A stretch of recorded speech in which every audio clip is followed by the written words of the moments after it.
उन्होंने कहा है कि भारत के जो वजीर आजम मोदी साहब हैं वो दुनिया में सबसे ज़्यादा पॉपुलर है। अच्छा, ये भी एक जिसे कहते हैं ना, this is to be inquired and investigated कि मतलब what does make him popular. इसी तरह मैक्सिको के जो प्राइम प्रेसिडेंट हैं वो दूसरे नंबर पे हैं, 61% उनकी पॉपुलैरिटी का रेशो है। और पीएम मोदी का 76 है। उसके बाद ऑस्ट्रेलिया 55, स्विट्जरलैंड 53। मतलब इस तरह, मतलब ये this is something obviously global leader approval है। मतलब how come the world knows India in that direction, और दुनिया कैसे समझती है इंडिया को और प्राइम मिनिस्टर मोदी की पॉलिटिक्स को और उनके सारा। अब ये मॉर्निंग कंसल्ट पॉलिटिकल इंटेलिजेंस जो है, अब ये डिफरेंट जो गवर्नमेंट लीडर्स होते हैं, उनकी ये रेटिंग्स उठाते हैं, उनको चेक करते हैं। जस्ट देखें, आप आइटनरी चेक करें डॉक्टर जयशंकर की, वो किधर किधर, वो अफ्रीका भी जा रहा है, वो किधर किधर जा रहा है। They are behaving like a great par or a big पार। जब जब दहला विश्व हमारा, जब जब दहला विश्व हमारा, जब बेमकसद खून बहा, रूस चीन जापान सभी ने भारत को एक दूत कहा। भारत को एक, जो भी करें आप जरूर ये चीज पे ध्यान दें कि आपका एजुकेशन उस पर सैक्रिफाइस ना हो। और बहुत सारे हमारे कौम के ऐसे लोग हैं जो कहीं ना कहीं एजुकेशन को पीछे छोड़ देते थे। तो आई थिंक अगर आपके पास एजुकेशन एक टूल है, एम्प्लॉयमेंट एक टूल है, तो अगर आप उस पोजीशन में आ पाते हैं तो आप बहुत सारे लोगों की मदद कर पाते हैं। दोस्ताना ताल्लुकात का मतलब है कि यहाँ पे कबड्डी के भी मैच हो, क्रिकेट के भी मैच हो, जो है कल्चरल एक्सचेंज भी हो, आर्ट्स एंड एंटरटेनमेंट का एक्सचेंज भी हो दोनों मुल्कों में, और खास तौर पे दोनों मुल्कों में ट्रेड हो। आप देखें इंडिया अभी 100 बिलियन डॉलर तो क्रॉस कर गया आईटी की एक्सपोर्ट में अपनी, और 5 साल में $1 ट्रिलियन तक जा रहा है। अगर आज हमारा इंडिया से कोई ना कोई पैक्ट होता है इसके ऊपर, तो कम से कम 25, 30, 40 बिलियन डॉलर का हमें आईटी का कारोबार मिल सकता। तो हमारी जो प्रेपरेशन है ना, वो डिफेंस की है, वो डेटरेंस की है, हमारी अटैक की है ही नहीं। तो वहां पे हम हाई कमीशन भी हैं, हमारी एम्बसीज भी हैं, हमारी काउंसलेट्स भी हैं, हमारे ट्रेड मिशन भी हैं, ट्रेड बॉडीज भी हैं। अब ट्रेड क्यों ना करें आपस में? मुझे बताएं दोस्तान, आपकी आज आपका इंडिया से ट्रेड खुल जाता है तो आपकी 80% महंगाई अभी खत्म हो जाएगी 24 घंटे में, क्योंकि आपका टमाटर, प्याज, मिर्चें, ये सब, अदरक, ये सारा आना है वाघा बॉर्डर से। ना कोई ट्रांसपोर्टेशन पड़नी, ना कुछ पड़नी, और गरीब आदमी का भला होगा। ठीक है ना? आपको तो फर्क नहीं पड़ता, आप तो 500 रुपए किलो भी ले सकते हैं मिर्चें, लेकिन गरीब आदमी जिसने बेचारे ने 3 रुपए की लेनी है या 2 रुपए की लेनी है, तो उसको फर्क पड़ता है। तो आप अगर इतना ही है तो आपके ताल्लुकात क्यों है इंडिया से? आप क्रिकेट खेलने के लिए क्यों बेचैन होते हैं? क्या आप ये कहेंगे पाकिस्तान, हम जो ये कह रहे हैं कि तिजारत इंडिया से और इजराइल से करनी चाहिए और इनको स्टार्ट करनी चाहिए बजाय इसके कि ये कुछ कर रहे हैं? देखिए, इंडिया के साथ तो बिल्कुल करनी चाहिए, और इजराइल के साथ भी अगर आ, हो सके, जैसे एक ये हुआ है, तो व्हाट्स द बिग डील भाई। लेकिन मैं बेसिकली इंडिया के साथ ट्रेड को पाकिस्तान के लिए एक बहुत बड़ी जरूरत समझता हूं, और इजराइल के साथ भी हमारे रिलेशंस अगर अच्छे हो जाए इस दौरान, अगर ट्रेड होती है, तो मैं तो खिलाफ नहीं हूं। मैं कह रहा हूं ये और बढ़नी चाहिए, नॉर्मल होनी चाहिए। समझ गए आप? और इंडिया के साथ तो ये जो दरवाजे इन्होंने बंद किए हुए हैं, वो दरवाजे बंद नहीं है। मैं ये अब मौकफ मैं दे रहा हूं आपको। जो एक ठीक जो एक है ना माफिया, जो ये सारी ट्रेड करवाता है वाया दुबई, आप जी देखें ना, 5 गुना ज्यादा उनको फायदा उसमें से होता है। केयरफुल रहेगा। ठीक है, इंडिया की, क्योंकि अभी तो इंडिया के अंदर बहुत सारी ट्रांसफॉर्मेशन एंड तोड़ फोड़ होते हैं। अभी तो 5 साल की कहानी है।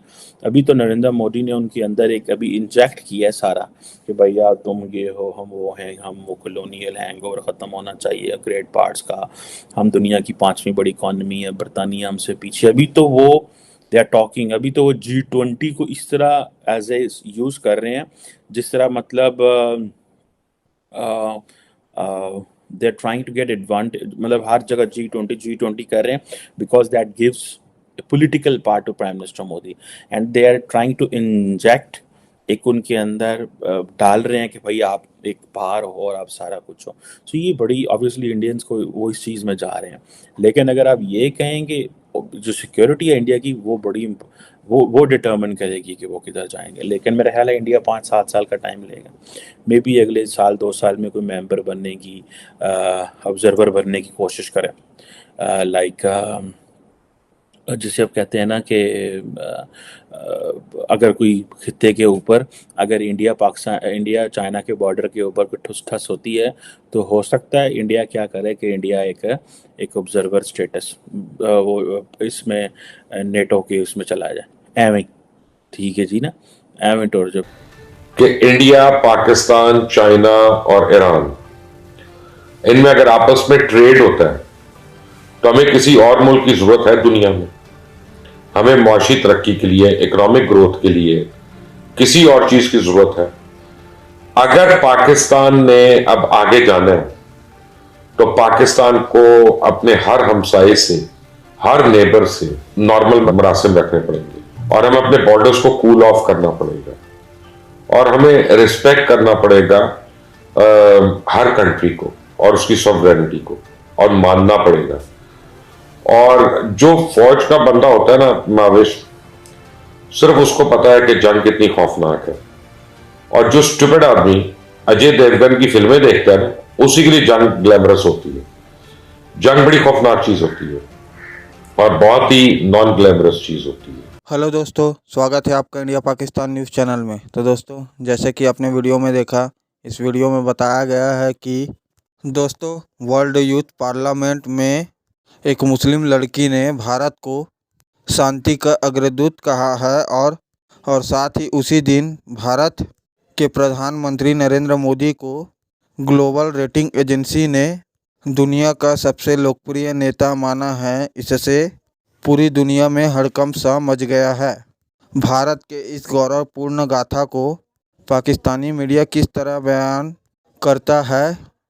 दोस्तों, भारत का सामरिक और आर्थिक कद तो दुनिया में बढ़ ही रहा है, लेकिन भारत ने जो ग्लोबल साउथ के 120 देशों की आवाज़ बनकर भारत सामने आया है, वह पूरी दुनिया के लिए एक सबक बन गया है। लोग अब भारत को एक उभरता हुआ ताकत के रूप में देख रहे हैं। एक तरफ चीन और अमेरिका दो ताकत बने हुए हैं, लेकिन इसके बीच में भारत ने जो अपनी अंतर्राष्ट्रीय रंगमंच पर छाप छोड़ी है, तो दोनों पक्ष, चाहे चीन हो या अमेरिका हो, दोनों देश भारत को अपने पाले में करने के लिए लगे हुए हैं, क्योंकि भारत जिधर जाएगा पल्ला उसका भारी होगा। चीन रूस के माध्यम से भारत को अपने पाले में करना चाहता है और अमेरिका, फ्रांस और जर्मनी जैसे देशों के साथ मिलकर भारत को अपने साथ करना चाहता है। यूरोपियन यूनियन के अभी सेक्रेटरी ने भारत को तो नेटो में शामिल होने के लिए न्योता भी दे दिया है, लेकिन भारत के विदेश मंत्री एस जयशंकर ने कहा कि हम किसी गुट का हिस्सा नहीं बनेंगे, हमारा खुद का ही गुट है। और ग्लोबल साउथ का नेतृत्व भारत के हाथ में आकर 120 देशों की आवाज़ बनकर भारत सामने आया है। तो दोस्तों, अगर आपको ऐसी वीडियो देखना पसंद है तो हमारे चैनल को सब्सक्राइब करें तथा वीडियो को लाइक करना ना भूलें। धन्यवाद। जय हिंद, जय भारत।